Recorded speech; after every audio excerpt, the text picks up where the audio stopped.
Okay, welcome to the stream, everybody. This is going to be a very exciting question period. There's lots that's happened since the close on Friday. The Liberals have snuck bills in. The polls have been updated. It's going to be very exciting. I also want to do a shout out to my daughter. It's my daughter's first birthday today. So I'm pretty excited and proud of her for being 1 year old. And yeah, it's a big accomplishment. I never... yeah, it's cool. Didn't think I'd make it this far in life. And the fact that I've got a 1 year old daughter, it's pretty exciting. So I'm going to shut up now, but I'd like to encourage you guys to give a like and subscribe if you haven't yet already. It helps grow the channel. It helps push the stream out. We've been doing a very good job of having more numbers than, CPAC, the official government broadcast for Question Period. It's super exciting to see this many people interested in Question Period. And I want to thank everybody for tuning in. I appreciate having the audience and the community so we could do this together. So now I'll shut up and yeah, here we go, guys. To know how these suppliers absorb the increase in the carbon tax applied at every step of the food value chain. How do producers absorb the cost of higher interest rates and unthought through label and inspection charges imposed by the CFIA? Why is this government allowing a price ceiling to be imposed by retailers on suppliers who are forced to absorb these costs? Why not instead remove or reduce the costs? This Prime Minister is all hat and no cattle and not worth the cost. Canadians want to know, and Canadians want this Prime Minister to go. We want to know, and we want them to go. The Honourable Member for Hamilton East Stony Creek. Mr. Speaker, in 1996, I joined residents of Upper Stony Creek in East Hamilton in opposition to the planned operation of the Terrell landfill. Against stiff opposition to the plan, the Conservative... Thanks, everyone, for the birthday wishes to my daughter. Fast forward a quarter century. I'll be sure to tell her later. Goo goo gaga. Gaga goo goo. She'll know what that means. Overwhelming community opposition and approved its expansion and continued operation for another decade. This past summer was unbearable for Stony Creek residents. Odors from the expanded landfill prevented residents from enjoying their properties and local parks, and many were physically affected by its operation. Mr. Speaker, Ontario's provincial government has yet to act. And I rise today to voice my support for local residents who've called upon Premier Ford and other elected representatives to immediately close the landfill until the company implements measures to eliminate odors at the site.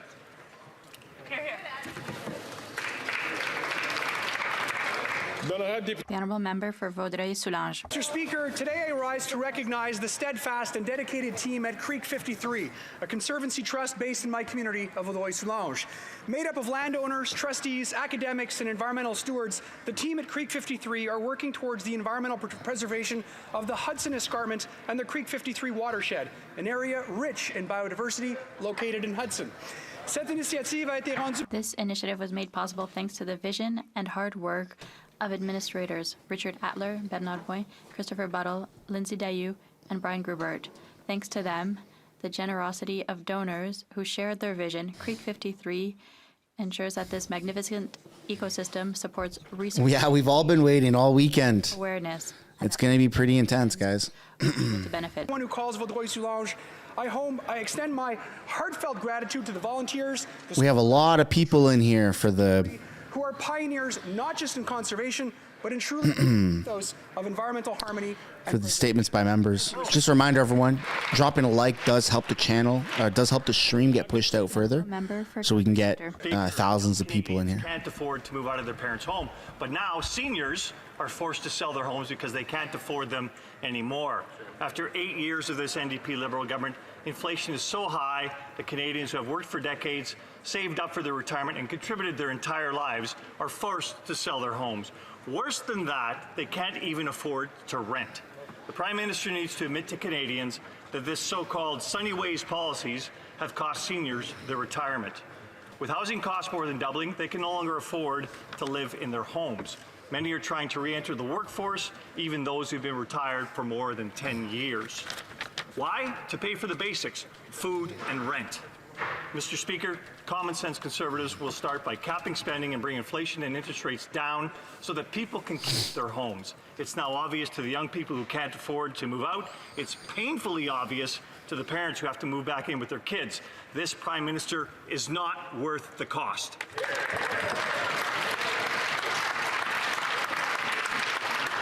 The Honourable Member for St. John's East. Thank you, Mr. Speaker. From Apple to Disney. Yeah, get your bingo cards ready. AAA credit rating. Notice Newfoundland and Labrador, a talent, a creativity, and a beautiful backdrop. I had the privilege of joining the Minister of Rural Economic Development and the Minister responsible for Atlantic Canada Opportunities Agency this past week in St. John's East to announce $1.5 million for Picture NL and the Newfoundland Independent Filmmakers Cooperative, NIFCO. This funding will help the film industry in our province even further, keeping their competitive advantage so the next great production chooses Newfoundland and Labrador as their cast of characters. The film industry is worth over $9 billion in Canada, and we have approximately 1,400 full-time jobs in the province. With this funding, our government is continuing on our commitment to an industry that has become an integral part of our community. Thank you. The Honourable Member for Chicoutimi-Le Mr. Speaker, after 8 years of this Liberal government, the cost of living is only increasing. The deficit is causing record levels of inflation. Quebecers are becoming poorer from day to day. While people are unable to make ends meet, the Liberals find that it's the perfect time to increase the burden on Quebecers by increasing the carbon tax 2.0 that applies to Quebec and that adds 17 cents per litre at the pump. It's no surprise that the Bloc is supporting the Liberals because they no longer know the reality of Quebecers who are suffering. Not only do they agree with the tax, but these so-called defenders of Quebec say that they want to radically increase. It's expensive to vote Bloc. People have a hard time feeding themselves and housing themselves, and the only thing that the Liberal Bloc government is doing is increasing the tax that increases the cost of everything. The Conservative Party is the only party that will make life more affordable by abolishing. Thanks for all the birthday wishes, my daughter, everyone. By bringing I appreciate it. Can't wait to do the cake thing. The Honourable Member for Thornhill. Imagine having lunch in a Jewish-owned business in downtown Toronto only to be shouted at because you're Jewish. Imagine being harassed outside your children's school where you've been told that they would be safe as they are escorted in by uniformed police officers. Imagine being told you shouldn't come to the office on a Monday morning, or maybe it would be wise to take off the religious identifier that was meant to signify your faith off your front door because it would make you a target. You don't have to imagine it. It's all happening here, and it's further fueled by the irresponsible statements pushed by the Prime Minister, who 6 days after repeating Hamas's talking points hasn't corrected the record. Imagine being terrified in your own community and having a Prime Minister who hasn't said a word about it. Quite the opposite. He took the word of a terrorist organization over his own militaries and Yikes. still hasn't retracted his statement. Yeah, man, Trudeau's got quite a few apologies to make. He's kind of starting a civil war. For Alfred Pellan. Mr. Speaker, October 24th is Brain Cancer Awareness Day in Canada. Thanks to the Hats for Hope campaign, this date has become a symbol of solidarity in the face of this devastating disease. Every day is a struggle for patients, but support and hope grow every year. Tomorrow, wear a hat or a sweatshirt, take a photo, share it on social media, and be a force for hope. Let's pay tribute to all those who bravely face brain tumors, like my beloved mother, in whose memory I make this statement. This life-altering disease can impair vision, hearing, memory, balance, and mobility, leaving lasting physical and emotional effects. Thank you to the Brain Tumor Foundation of Canada for its hard work in helping patients and families and advancing the search for a cure. Thank you. The Honourable Member for Vancouver East. Humanity faces unprecedented danger from climate change and biodiversity loss. Yet, While the earth is on fire, government's inaction is We're all gonna equivalent die. to pouring gasoline on the flames. Hey, subscribing to this channel and liking the videos helps fight climate change. Troubling remarks about the need to I heard that somewhere. maximize profits in an industry that has seen record profits over the last 2 years. CEOs of big oil companies rate in billions of dollars, while communities across Canada were ravaged by forest fires. These companies are taking no responsibility for their decades-long pollution.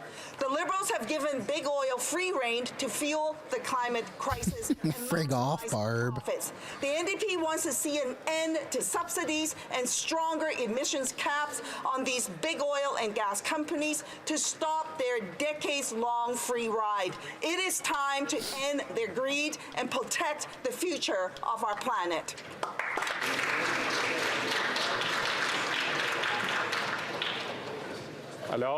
Order.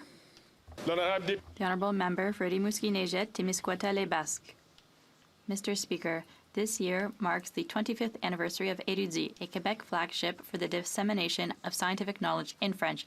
Érudit is a digital platform for promoting scientific publications, created thanks to the vision and genius of a consortium comprising the Université de Montréal, Université Laval, and the Université du Québec à Montréal. Today, it offers 250,000 publications from 35 disciplines in the humanities, social sciences, arts, and literature to over 5 million users worldwide.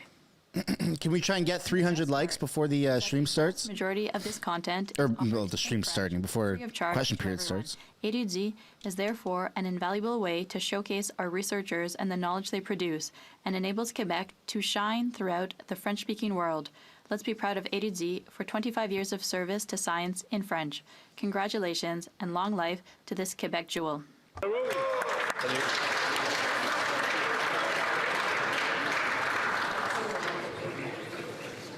The Honourable Member for Calgary-Midnapore. This Liberal NDP government is once again in the midst of scandal and criminal investigation. The RCMP are currently investigating allegations of identity theft, forged resumes, contractual theft, fraudulent billing, price fixing, and collusion in the creation let's go, of Steph. the $54 million ArriveCan app. 2 whistleblowers trapped in the scandal came forward to the media. This is the only reason we now know, as government officials were forced by their political masters to lie to Canadians about this contract. This investigation was hidden by GC Strategies, the Canada Board of gonna start in a couple Agency, minutes. numerous Liberal ministers during our study last year. They deliberately withheld the truth from this House and from Canadians. This Liberal NDP government will engage in criminal behavior to pay their friends millions and continue their cover-up before they tell the truth. This Prime Minister once again shows that he is not worth the cost. I like that new angle, not worth the cost. The Honourable Member for Fleetwood Is Kells. extremely true. Last week I counted 158 times Conservatives claimed things that demonstrated they were, let's say, factually perplexed. Like that Liberal NDP agreement 18 months ago that delivers important help for Canadians, Conservatives turned that into a coalition. Then they mutated that into a Liberal NDP government. Then they said an 8-year It is a coalition, though. government. Really? We've told them a million times, quit exaggerating. They blame a price on pollution for high food prices. I checked. No big grocery CEOs are selling pencils on street corners. And sorry, there's no $120 Tory turkey driving those mega grocery profits either. Conservatives preach again and again and again that deficits, less than 1% of Canada's GDP, mind you, drive inflation. Either they don't really know what causes inflation, which makes these Conservatives far too risky, or they do know, and they're deliberately, dangerously deceptive. Oh, he's calling mis and disinformation. Wah, wah. They can't handle the truth, man. That's crazy.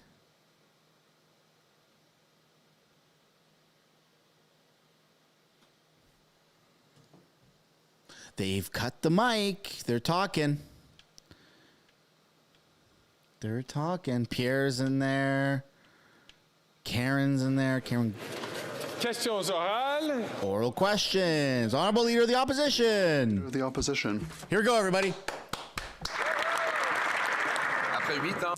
After 8 years of this Prime Minister, housing has doubled in cost, and now CMHC has said that there has been a 63% increase in the number of Canadians that use alternative loans.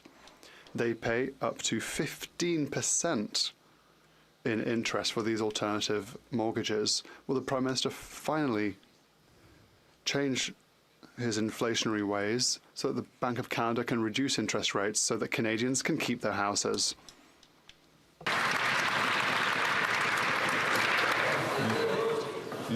The Honourable Minister. Thank you, Mr. Speaker. My colleague across the way claims that he and his party want to march towards prosperity, but that would be through austerity. Canadians know that all the Conservatives represent is to chop things up. Chop, chop, chop, Mr. Speaker. Chopping funding for small craft ports, chopping in various programs that our communities need. The Conservative Party is like being a shark that claims to be vegetarian. They're not credible at all. They are not worth the risk, Mr. Speaker. Drop some apple emojis in the chat. Mr. Speaker, Canadians are already living through austerity. They have to chop, chop, chop their own personal budgets, groceries, gas, and now their homes. There's now a new phenomenon. Seniors, middle-class seniors, find themselves homeless after the doubling of housing costs. A man in Calgary saw a $1,600 increase in his housing costs, and now he cannot find a place to rent. Will the government finally change its mind so we can reduce interest rates so that our seniors can keep a roof over their heads? The Honourable Minister. Thank you, Mr. Speaker. I was saying, Mr. Speaker, she's like the 13th Liberal in line. Why is she answering questions? They seem to have a cracked crystal ball. They want to cut everywhere. Oh my God, chat's blowing up with apples. They're even cutting into their crystal balls now. They have no plan. They have no vision, Mr. Speaker.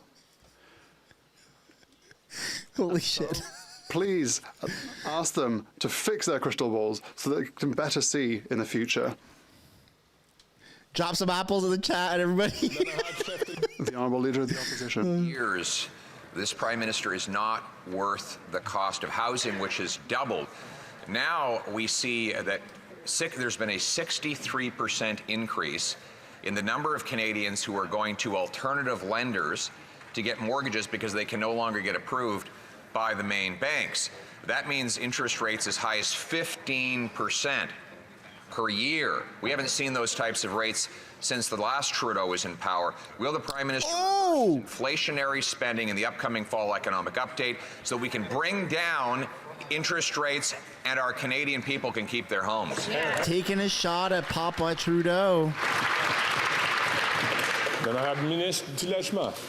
Mr. Speaker, it's important that you understand that the honourable member's plan to actually have more homes built seems to be to cut funding to build those homes. I was in Brampton last week where we announced $114 million that's going to help Brampton build more than 24,000 homes over the next decade. He plans to cut it. When it comes to getting more homes built, we're removing the GST on new apartments in this country. He plans to put it back on. Mr. Speaker, we're going to continue to make the investments necessary. We agree that there are people struggling. The difference between us is we have a problem, a solution to the problem. Did you find the million people that went missing under your watch, everybody? L'honorable chef de l'opposition. Absolutely right that he has a problem that he and his government created. There you go, Pierre. How do you like them apples? Prime Minister has doubled rent, doubled mortgage payments, and now his plan is a $4 billion program that 2 years in has not built a single solitary home, and he wants to target tax benefits for the construction of $10 million penthouse apartments. Will they instead reverse their inflationary spending so we can bring down interest rates and let Canadians keep their homes? Hear, hear.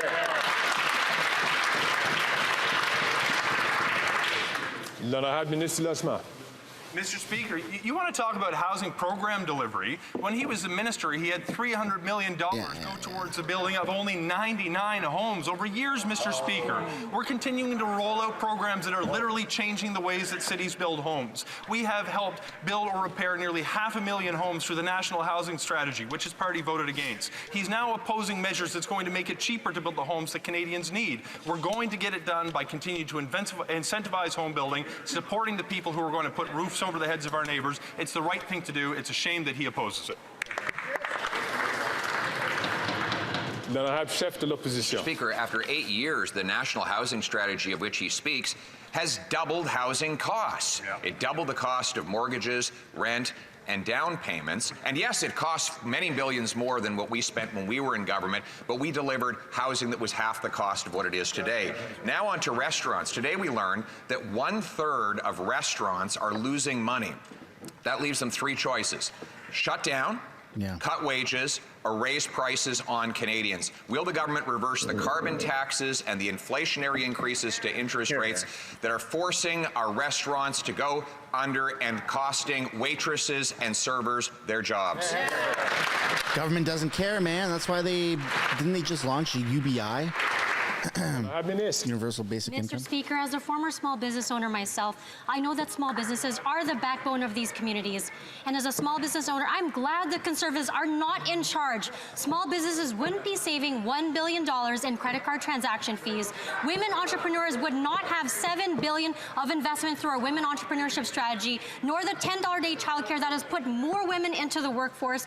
Conservatives have been voting against these efforts to support small businesses, including women entrepreneurs, and they are not worth the risk. Bravo. Did she just assume that it's only women that work in childcare? That's quite sexist. The Honourable Member for La Prairie. Mr. Speaker, 250,000 businesses risk going out of business as early as 2024 if the government does not postpone repayment of the emergency account loans. Imagine the impact if we were to lose 250,000 businesses at the same time. So it's not surprising that on Friday all the premiers of Quebec and other provinces wrote to this government. They demanded a 1-year postponement of the repayment deadline for our businesses without losing the non-repayable part. The premiers are unanimous. The premiers are responsible. Will the government respect their request?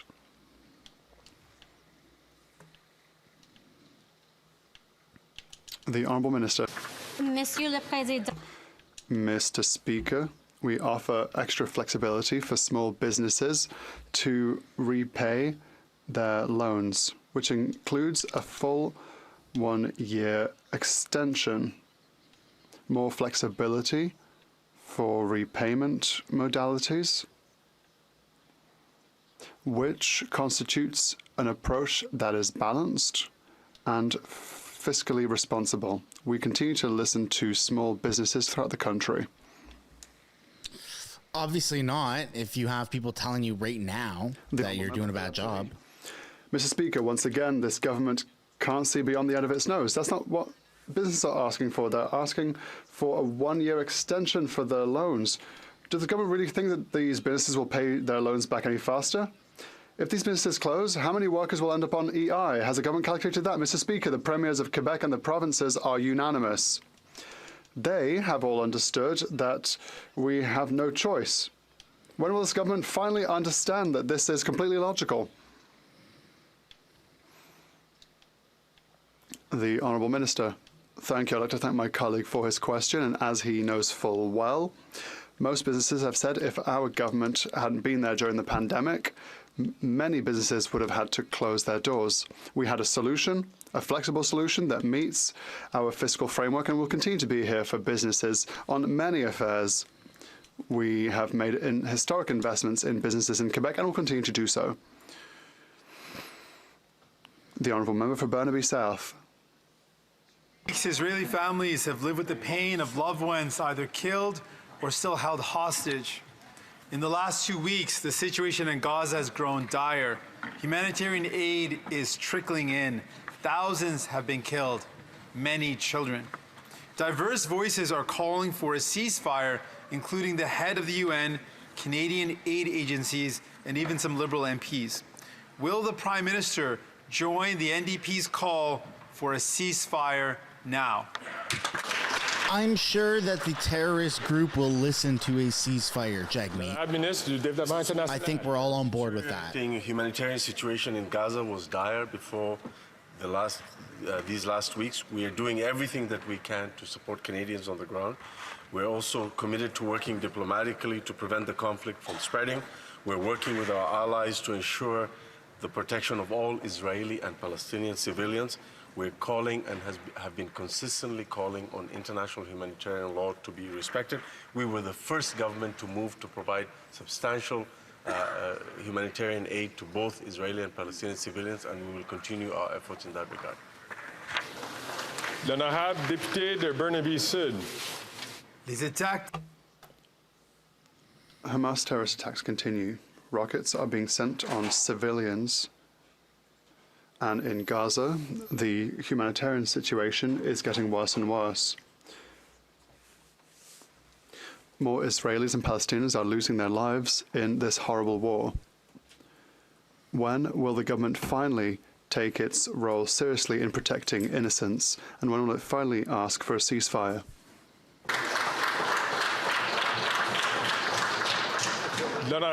The Honourable Minister for International Development.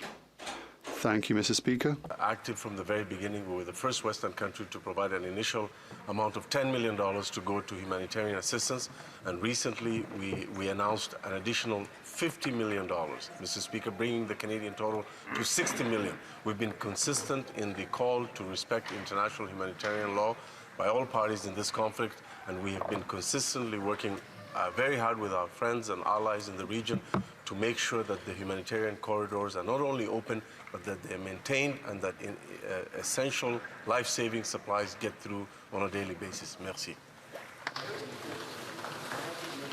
L'honorable député de Thornhill.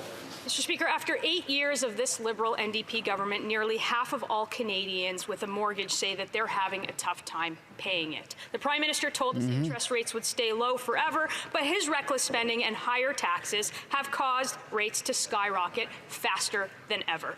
Now struggling families are paying the price. Young people can't even imagine getting in. There is a mortgage crisis on the horizon until this Prime Minister reins it in. When will he stop the inflationary deficits and balance the budget so that Canadians can keep their homes? L'honorable ministre du Logement. Mr. Speaker, when I hear the Conservatives make arguments that we should be spending less in the context of housing, I would point out to them that it takes investments to build the housing necessary to put a roof over the same Canadians' heads that she seems concerned about. In this regard, Mr. Speaker, we're cutting the tax on new apartment construction in this country. They want to put it back on. We are moving forward with a plan to fund cities so they build more homes. They plan to cut it. When we put measures on the floor of the House of Commons to support some of society's most vulnerable, they vote against it. Every step of the way they try to block progress for people, we're going to advance it at all costs.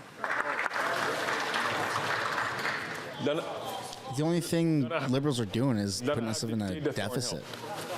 That's false, Mr. Speaker. They act like everything's okay. They haven't built a single home with their accelerator fund. But the number of people who are paying their mortgage, the number of people who say that they're paying their mortgage is very difficult, has doubled in 6 months.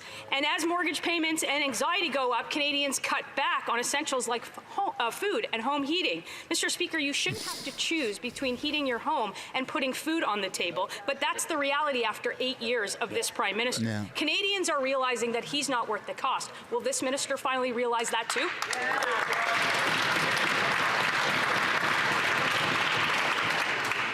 L'honorable ministre du Logement. Mr. Speaker, part of the reasons it's difficult to find affordable housing in this country is because for 30 years, federal governments in Canada failed to make the investments necessary, including the previous Conservative government. When they were last in power, Mr. Speaker, this country lost 800,000 homes that were on the market at affordable prices. We're going to continue to make the investments necessary to get more homes built. I would ask the honourable member in response to her question why she wants to raise taxes on home building and cut funding for home builders. Mr. Mr. Speaker, we need to make the investments necessary to build homes in this country, and that is exactly what we're going to do. People agree that we do need to make better investments into homes. Liberals are not the ones to do that. Even those who are not sitting in their normal seats to please listen. Oh, he's power tripping again. They'll be able to ask the questions. The honourable member from Simcoe North. Mr. Speaker, after 8 years of this Liberal NDP government, spending is out of control and inflationary deficit are pushing up mortgage costs. The Parliamentary Budget Officer says the deficit this year will increase to over $46 billion, and everyone now agrees that spending is driving interest rates. Every month, 70,000 households are renewing their mortgage, and they're realizing that this Prime Minister is not worth the cost. So will they rein in inflationary deficits, put forth a plan to balance the budget so Canadians can keep their homes?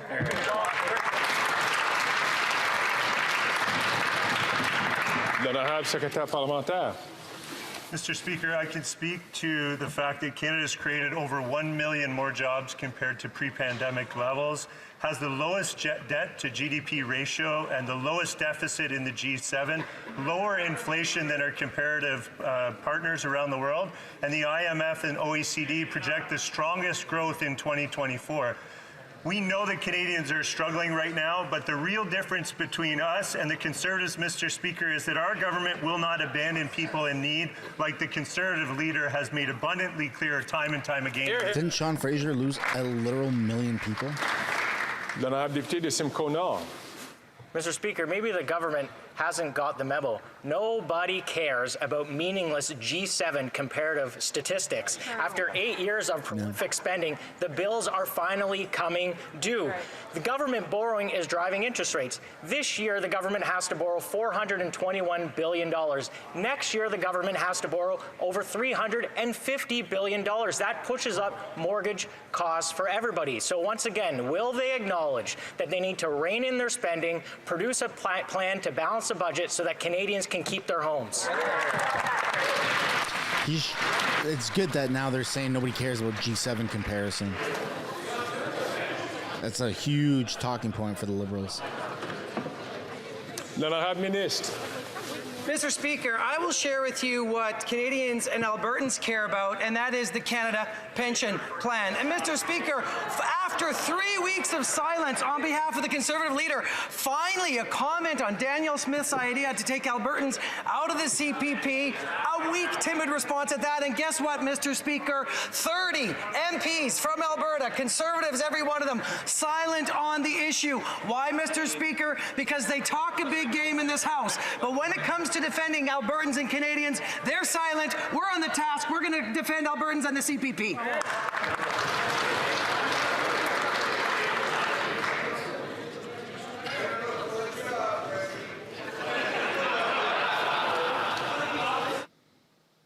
What if, now hear me out, they let Alberta do what Alberta wants to do?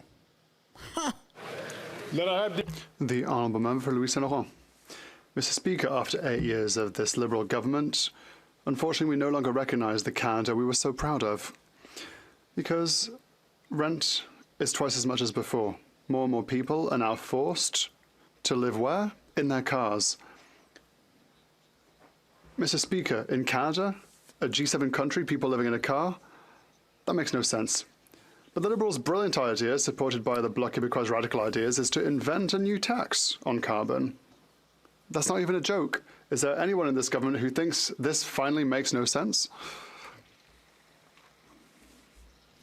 Just a reminder, everyone, drop a like on the stream if you want to help fight climate change or whatever. Minister.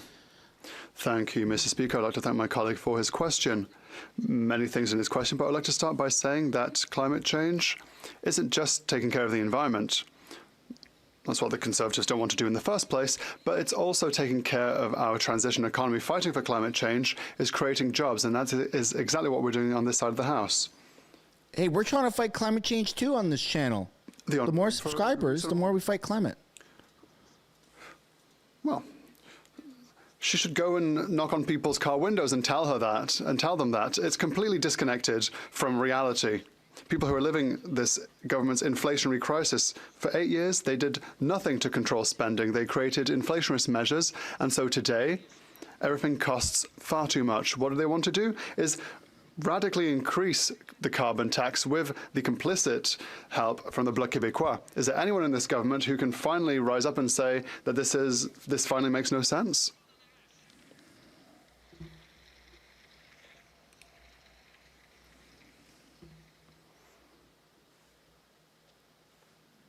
The Honourable Minister.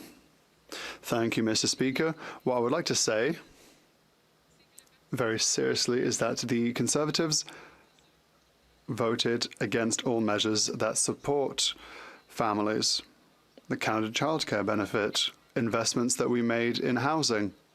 We're still waiting on a vote on C56 that will allow us to control grocery prices. Tax credits for more housing. On this side of the House, we are taking care of people every single day. I don't know, Chad. Do you guys feel taken care of by the government?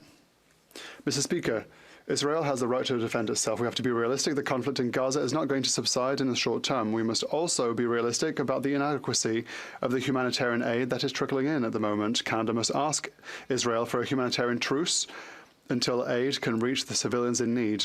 The UN made a request to this effect last week. The European Union is currently evaluating it. Will Canada support this idea of a humanitarian truce? The Honourable Minister for International Development. Thank you, Mr. Speaker.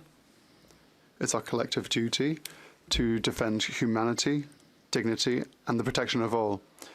We are firm on our position before this humanitarian crisis. Innocent civilians need more help, not less. That is the reason for which we announced a total care package of $60 million to meet the needs of Palestinians in the Gaza Strip and in adjacent regions. The Honourable Member for Lac-Saint-Jean. Well, the humanitarian aid has to get there in the first place. Everyone would prefer peace to war. But it would not be realistic to ask Israel for a complete ceasefire while its population is not safe. On the other hand, it would be realistic for Canada to support the United Nations' more nuanced request. What we are talking about here is a temporary multilateral and humanitarian truce, a truce to get food supplies through, to protect humanitarian corridors, to protect aid distribution areas where NGOs will be safe. It's a reasonable proposal, Mr. Speaker. Will Canada support a humanitarian truce? The Honourable Minister. We would like to remind everyone about why humanitarian corridors have to remain open, unencumbered, so that humanitarian assistance can rapidly reach those who need it the most. We have been encouraged by the presence of the second humanitarian convoy that went over the Rafah border crossing. We ask that this continue unencumbered so that humanitarian assistance can reach those who need it. The Honourable Member for Lac-Saint-Jean. That wasn't really clear. Was that yes or no? Anyway, we'll speak after the question period. Since the horrific and tragic events of the 7th of October, that's pretty funny. Growing hatred in Canada and Quebec between pro-Israel and pro-Palestine groups. Hateful graffiti, swastikas, repeated intimidation of people of the Jewish or Muslim faiths. It is as if we wanted to transpose here in Quebec and Canada the war, hatred, and division that are unfortunately taking part in the Middle East. As if we needed more division on this issue here. Will the Prime Minister appeal for calm before a tragedy occurs, as was the case in the States or in France? You're not supposed to wait till after question period to clarify something, but all right. Honourable Minister. Should have done it now. Speaker, I'd like to thank my honourable colleague for that very important question. This is something that everyone is concerned with at the moment. There is no place for speech or violence here in Canada. We know that Jewish and Muslim, Israeli and Palestinian communities are hurting right now. They are scared, and we should all work together because, first and foremost, we are Canadians, and we should be here for everyone. Thank you, Mr. Speaker. Then I have Deputy King Vaughan. Mr. Speaker, after 8 years of this Prime Minister's high inflationary deficit and punishing tax hikes, seniors are being forced out of their homes and onto the streets. John, a senior, had a monthly mortgage payment of $1,000, but today it ballooned to $2,600. He was forced to sell his home. No way. He says he can't find an affordable apartment. He will soon find himself homeless. This Prime Minister is just not worth the cost. Has he finally learned that the budget doesn't balance itself? $1,000 to $2,600? That gave me goosebumps. Mr. Speaker, it's fascinating that the honourable member will ask a question about seniors trying to find a place that they can afford when her party put forward a housing plan that mentions seniors precisely 0 times. Mr. Speaker, over the course of my time in this chamber, I have seen the Conservatives oppose taking the age of retirement from 67 back to 65. I have seen them oppose increases to the guaranteed income supplement. I have seen them oppose increases to the old age security pension to go up for seniors 75 and more. If it's finally time that the Conservatives recognize seniors need help, I welcome it, but they're new to this game, Mr. Speaker. They're new to this game. This isn't Where's Waldo, buddy. Where's the million people you lost? The Honourable Member for Bellechasse-les-Lévis.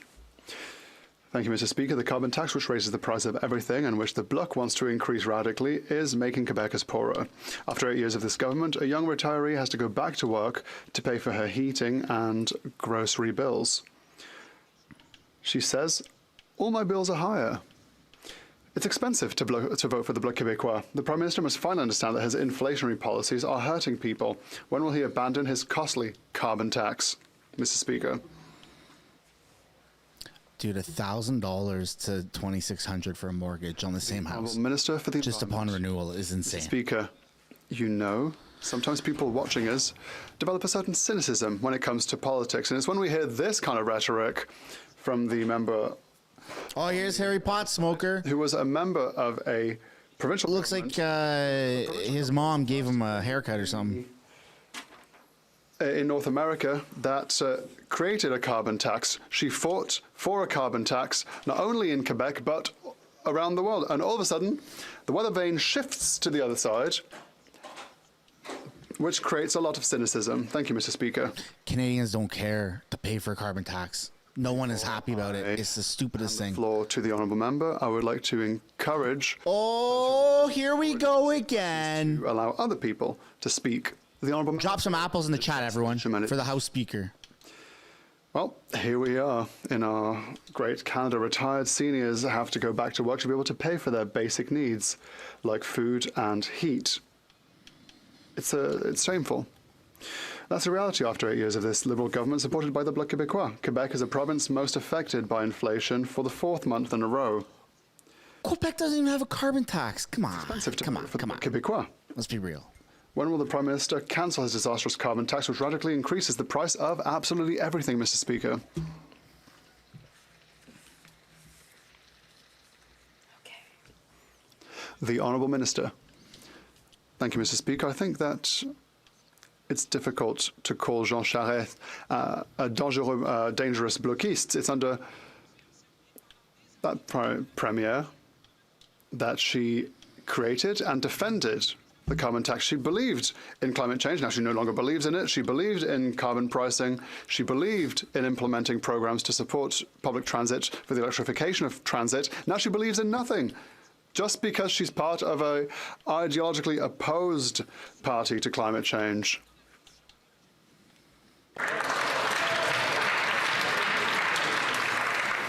L'honorable député de Vancouver-Est. The Auditor General has reinforced findings from 2 Poilievre reports of racist outcomes in Canada's immigration system. Regional disparities continue to create longer processing times for those in sub-Saharan Africa. Meanwhile, new AI tools discriminately double wait times for Haitian citizens. The Liberals said they will address regional disparities in 2016, but the Auditor... AI tools are discriminating and being racist? This is outrageous. People's lives are hanging in the balance. Will the government take immediate action to put in place an independent ombudsperson to end the systemic racism in IRCC?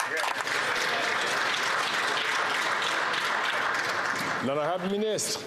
Thank you, Mr. Speaker. I think it is important not to deny the reality that systemic racism exists within IRCC. Especially in AI, it sounds like. The fact that it exists throughout the public service, and we need to address it. This has real impacts on people that are looking to come to Canada, as well as some of the facts that the member opposite has stated.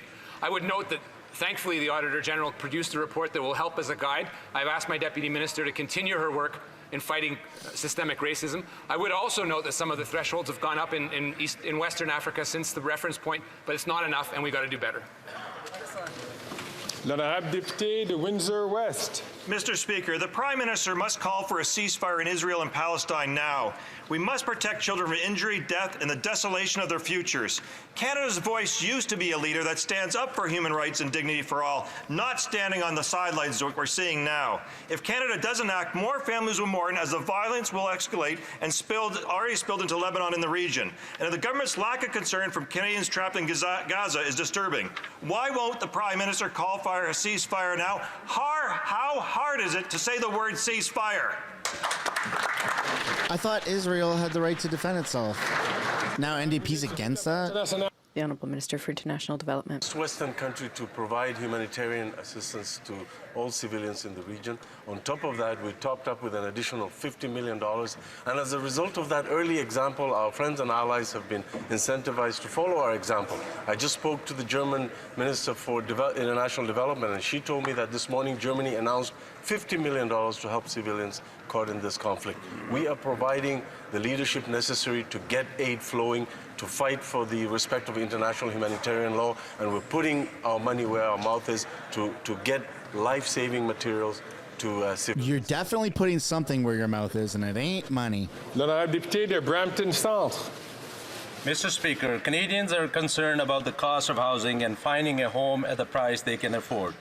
While the leader of the opposition continues to blame municipal mayors and councillors, we are committed to work side by side with all levels of government to increase housing supply.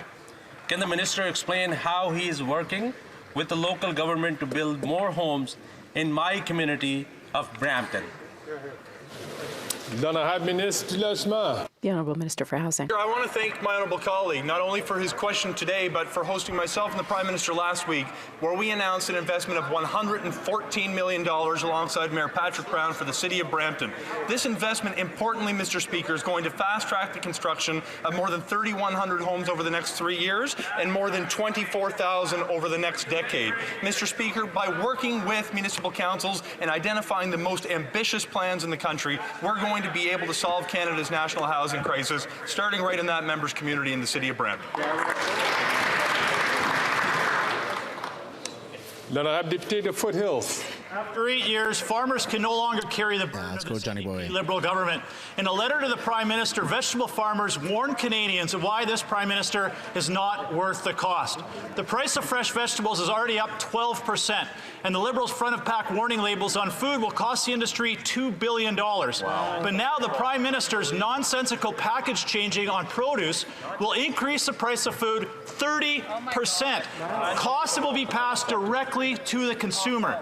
So why is the Prime Minister increasing the cost of food by 30%?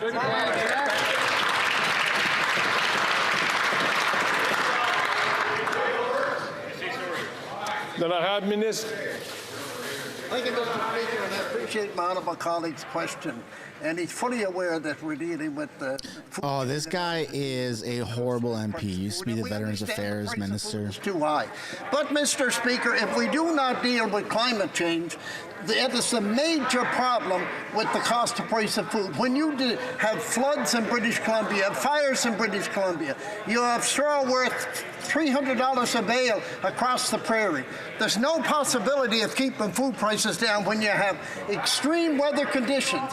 We are and will continue to deal with climate change.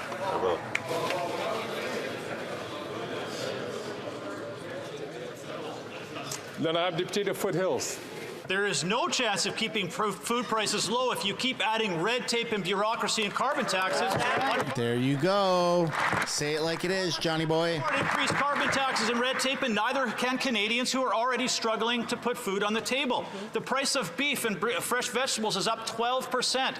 The carbon tax will cost Canadian farmers close to $1 billion by 2030. It's this simple. You increase costs on farmers, food goes up. You increase costs on retailers, food goes up.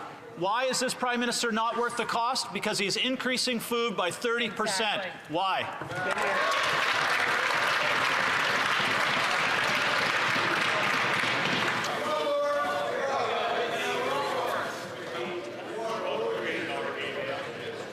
L'honorable secrétaire parlementaire.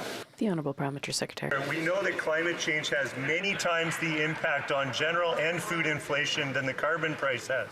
But you don't see Conservatives jumping up and down to raise ambitions on fighting climate change. Why is that, Mr. Speaker? When Canadians want more action on climate change, they're regressive and promote climate denial. Let me also clarify that the vast majority of low and middle income families get more money back than they pay through the quarterly rebate. So when Conservatives want to take away those payments, who are they actually advocating for? Exactly. Colleagues, member from Dufferin-Caledon, all colleagues, please. Oh, he's power tripping again. Have the microphone when you have the floor. The honourable member from Hastings, Lennox-Haddington. Canada is an agricultural powerhouse. It is something that farmers of Eastern Ontario and we're supposed to be, at are least, all very proud of. After 8 years, this Liberal NDP government's fanatical pursuit of failed, ideologically driven economic policy is crushing Canadian farmers, and too many families can't even afford nutrition food. The reality is, this Prime Minister is not worth the cost. So, Mr. Speaker, when will this morally and politically bankrupt government wake up and stop punishing farmers with inflation-inducing carbon tax? Yeah.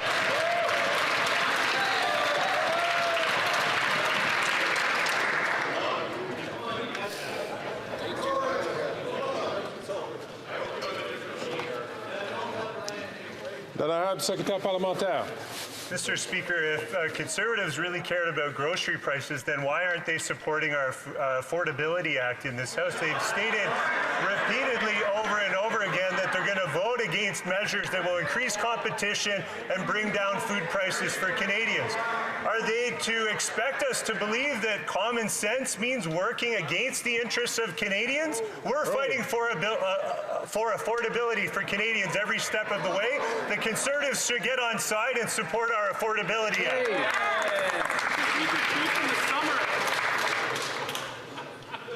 L'honorable député de la Beauce. Monsieur le Président, après 8 ans. Mr. Speaker, after 8 years, the government is punishing Canadians with its harmful tax. Canadians are having trouble feeding their families, and demand for food banks has shot up. For the 4th month in a row, Quebec is the most affected by inflation. That's what happens when the Bloc Liberal coalition is insisting on imposing a tax and wants to radically increase prices. It's expensive to vote for the Bloc. Will they cancel their infamous tax today?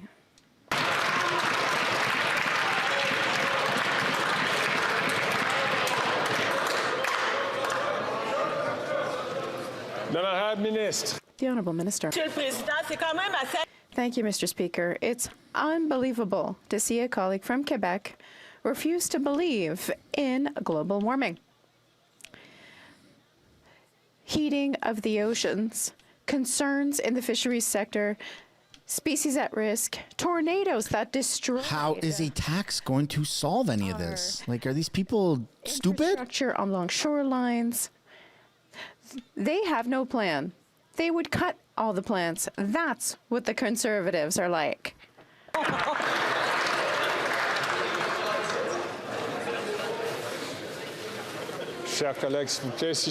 Dear colleagues, please, if I could ask you once again not to speak before being recognized by the Speaker. The Honourable Member for Berthier-Masquinongé. Mr. Speaker, last Saturday in Quebec, organizations and unions protested to demand an end to closed work permits for temporary foreign workers and their right Closed permits put workers in a state of total dependence on their employer, and unfortunately, some employers take advantage. The Bloc Québécois has finally succeeded in bringing this issue to committee. Can we count on the government to tell temporary foreign workers listening to us that we're working on solutions and that closed permits will soon be a thing of the past? The Honourable Minister. Mr. Speaker, I very much appreciate the question from my colleague. When it comes to temporary foreign workers, these are people who come here temporarily to work in agriculture and other very important sectors like tourism. It should be noted that the program we have now is not the program we saw under the Harper government. And when it comes to sectoral work permits, we have a system in place to protect workers, as well as requirements for businesses who have to obey them. The Honourable Member for Berthier-Masquinongé. We need answers, Mr. Speaker. Closed permits not only lead to abuse, but also to situations that just don't make sense. Radio Canada raised a good example. Mr. Bérard from Mauritius. He works in Beauce, and he wants to stay there, but the factory where he works is closing. Because he has a closed employer-specific permit, he can't look for a job except in another plant with the same company. Either he'll have to leave the region, or he'll have to leave Quebec because he's losing his job. Does the government not agree that we need to put an end to these situations that just don't make sense? The Honourable Minister. Mr. Speaker, once again, I appreciate the question from my colleague, and I'm very sympathetic to it. I don't think he is, man. We have temporary foreign workers in Canada, and we have improved the quality of inspections. We're working with support organizations for migrant workers in the country. We've also opened up opportunities for people to access permanent residency. We're working on it.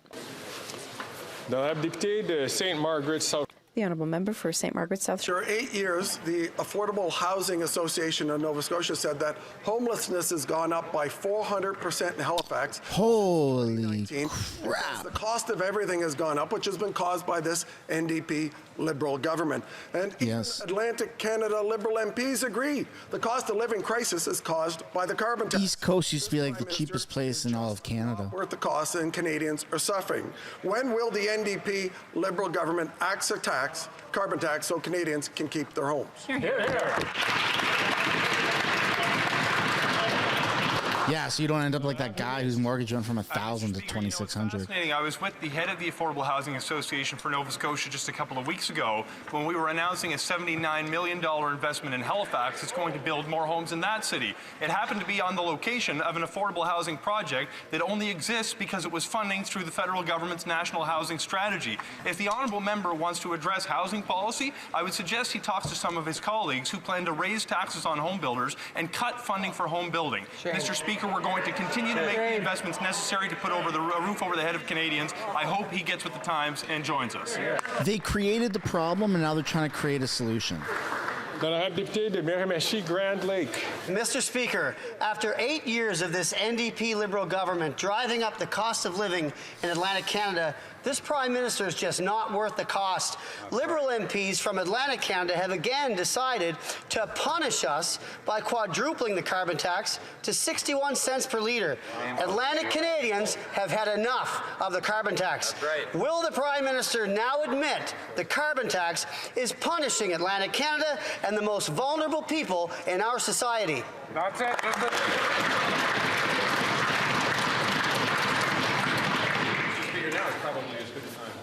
Now is probably as good a time, specifically right now, to remind this House that just about every member on that side of the House ran, of course, on a carbon tax. They had some way of going about it where you would collect, to remind me if you could, green points that would go to some sort of government-run Amway catalog that you could collect for some sort of greeny things that would be selected by the government. I can only assume that members from that side of the House would form this government committee where you could cash in your points. And anyway, we prefer on this side of the House to put cash back into the pockets of hard-working Canadians. Mr. Speaker. Wow, that just is Blatant mis and disinformation. Then I have Deputy de Kunti. Mr. Speaker, if RBC takes over HSBC, it'll mean that Canada's #1 bank will swallow up Canada's #7 bank and its 800,000 mortgage customers in one big gulp. What does that mean for Canadians? Well, this week's variable mortgage rates show that HSBC's variable mortgage rate is 6.4% compared to RBC at 7.15. Wow. A family in Toronto or Vancouver with $500,000 mortgage will pay over $312 more per month over the $1,000 they're paying when they remortgage. Will this minister reject this merger, or will she prove once again that this Prime Minister is just not worth the cost? Yeah!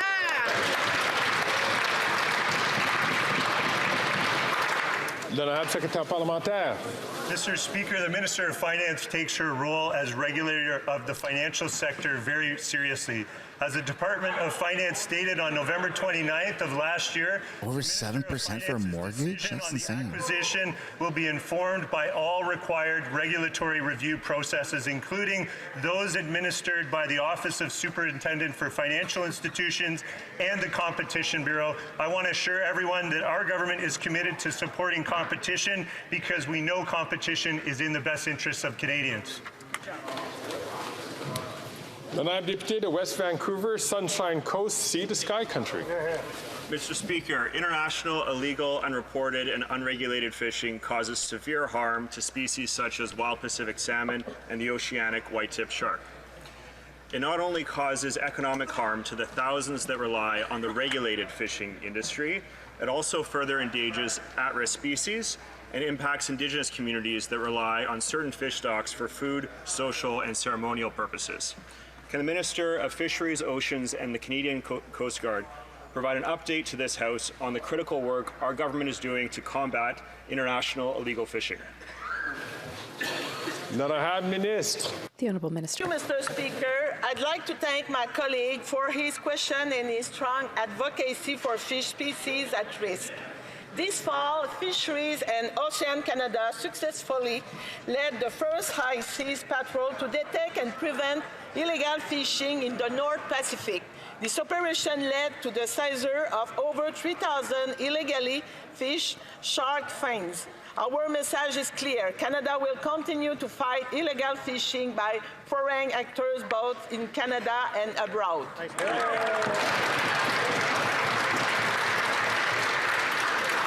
Then I have Deputy de Brantford. Mr. Speaker, the RCMP ended the SNC investigation due to this Prime Minister's refusal to gain access to cabinet documents. It doesn't stop there. During my recent inquiry with the Auditor General, the NDP Liberal Cover-Up Coalition adjourned the meeting, leaving crucial questions unanswered. Over the last 8 years, this Prime Minister has spent years concealing his role in the SNC scandal. He is not worth the cost. When will he finally produce the documents as requested by the RCMP?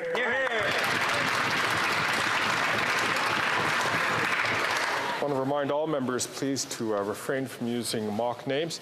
The Honourable Parliamentary Secretary. Thank you, Mr. Speaker. As the RCMP have confirmed, there is no active investigation. The case was fully looked into and is now closed. And as the member opposite knows, all RCMP operations are taken independently. Hear, hear. Then I have Deputy de Brantford Brant. Mr. Speaker, that response is the opposite definition of transparency and accountability. No! In 2019, after being found guilty of breaching the Conflict of Interest Act, the Prime Minister claimed he took full responsibility for his mistakes. Yet here we are after 5 years, and the RCMP confirms that the Prime Minister refused to release all the documents as requested. Canadians have questions, and unlike this NDP Liberal cover-up coalition, Conservatives want answers. What is he hiding? Yeah.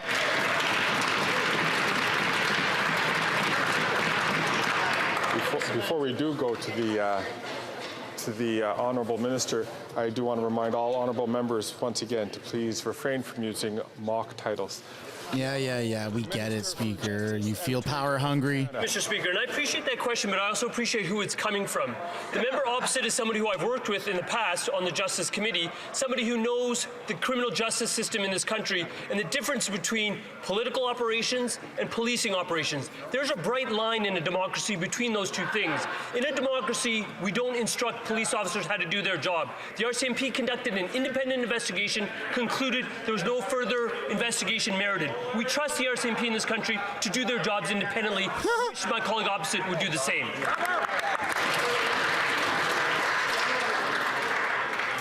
Honourable Member of Parliament from Leeds Grenville, Thousand Islands, Rideau Lakes. After 8 years of this NDP Liberal government, we see that these Liberals can't help but line the pockets of their friends. And this Prime Minister simply isn't worth the cost to Canadians. His green tech slush fund is being used to funnel money into the pockets of insiders. Now, the chair of the board is a friend of the Prime Minister. Annette Verscheren has received millions of dollars from the same fund for which she is chair.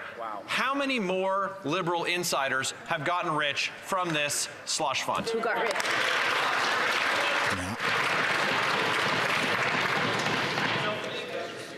L'honorable secrétaire parlementaire.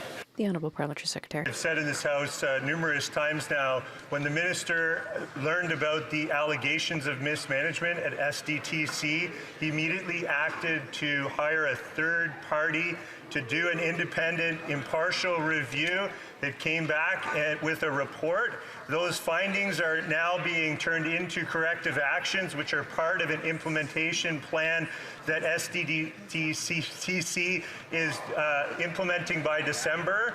And let's make one thing clear, Mr. Speaker, we expect the highest standards of governance from all of our federal agencies. Good answer.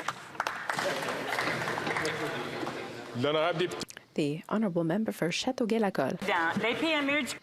Mr. Speaker, Quebec's SMEs represent over 95% of the province's businesses, and they're still struggling. During the pandemic, our government was there to support them, helping to pay employees' salaries, offering rent assistance and emergency loans. Can the minister responsible for the Economic Development Agency for Quebec's regions tell us how CED is supporting our SMEs and actively participating in the economic recovery of all of Quebec's regions? The Honourable Minister. Mr. Speaker, as my colleague said, our government knows that SMEs are still facing challenges. I'm proud that CEDs support them in every region of Quebec, including $212 million for more than 580 projects within the Regional Economic Growth through Innovation Program, $33 million in the Community Futures Program, which funds more than 50 CFDCs and 8 business development centers. We know that supporting economic development in our regions means supporting local jobs. Thank you. L'honorable député de Port Moody, Coquitlam. Mr. Speaker, the City of Coquitlam has had to foot the bill to save affordable homes because the federal government is missing in action. Renters in my community are being displaced at alarming rates as their homes are being sold off to for-profit developers. Homelessness in Coquitlam is soaring. We cannot afford to lose more co-ops and rentals. And the Liberals are turning their back on local governments who are doing their best to protect low-income renters. How many more people need to go homeless before they take this housing crisis seriously? Probably another 1 or 2 million. Mr. Speaker, I sincerely thank my honourable colleague for her concern regarding the need to invest in affordable housing and to invest in homelessness prevention. I'd remind her that we had the opportunity not only to make an initial multi-billion-dollar investment to address homelessness in Canada, but then to double it. Shamefully, certain parties in this chamber voted against that measure. Mr. Speaker, this builds on 8 years of work where we have returned to the affordable housing space through the National Housing Strategy and now are working very closely with local governments, municipalities from coast to coast to coast, to build more homes. I look forward to doing that in cooperation with the NDP. The Honourable Member for Richmond, Arthabaska. Mr. Speaker, everyone's talking about the urgent need to act on climate change and the energy transition.